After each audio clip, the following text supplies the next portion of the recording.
ഇന്ന് അല്പം താമസിച്ച് എണീറ്റാൽ മതിയായിരുന്നു. രാത്രിയിലൊന്നും കഴുകി വൃത്തിയാക്കി വയ്ക്കാത്തതിൻ്റെ കോലമാണ് ഈ കാണുന്നത്. അങ്ങനെ കറിപാത്രങ്ങളൊക്കെ എടുത്ത് മാറ്റി ചാമ്പലൊക്കെ കോരി വൃത്തിയാക്കി അവിടുന്ന് അധികം വന്ന ചോറ് താണ്ട് നമ്മുടെ പൂച്ചക്കുട്ടികൾക്കും കൊടുത്തു.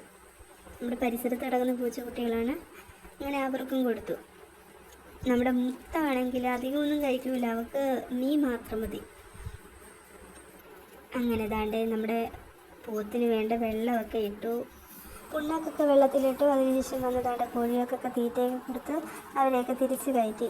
അങ്ങനെ അപ്പു കിടക്കുന്നിടമൊക്കെ ഒന്ന് ക്ലീനാക്കി, ചാണകമെല്ലാം ഒന്ന് കോരി അവിടെയൊക്കെ തൂത്തൊക്കെ വാരി. രാവിലെ മോൻ തന്നെയാണ് പോത്തിനെ അയച്ച് കെട്ടുന്നത്. അങ്ങനെ അവൻ അത് കഴിഞ്ഞിട്ടാണ് ട്യൂഷന് സ്കൂളിലൊക്കെ വരുന്നത്. പോത്തിനെ അയച്ച് കെട്ടിയതിന് ശേഷം അങ്ങനെ അവിടെയൊക്കെ അങ്ങ് തൂത്തൊക്കെ വാരി വൃത്തിയാക്കി ഇട്ടു. ഇപ്പം നല്ല മഴയാണല്ലോ, അന്നേരം അവിടെ ചള്ളയൊക്കെ ആയിട്ട് കിടക്കുകയാണ്. അതിനുശേഷം രാവിലെ വെള്ളം കൊടുത്ത പാത്രമൊക്കെ ഒന്ന് കഴുകിയൊക്കെ വെച്ചു. തലേ ദിവസത്തെ കുറച്ച് ചോറ് ഇരിപ്പുണ്ട്, അതുകൊണ്ട് കുറച്ച് അരി ഇട്ടാൽ മതിയായിരുന്നു. അങ്ങനെ അടുപ്പ് താമസിച്ചാണ് കത്തിച്ച് അരിയൊക്കെ അടുപ്പത്തിട്ടത്.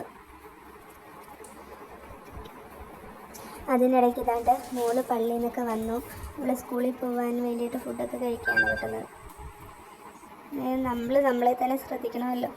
അങ്ങനെ ഇച്ചിരി കസ്തൂരിമഞ്ഞളൊക്കെ ഇരിപ്പുണ്ടായിരുന്നു, അതൊക്കെ ഒന്ന് മുഖത്തൊക്കെ ഇട്ടു.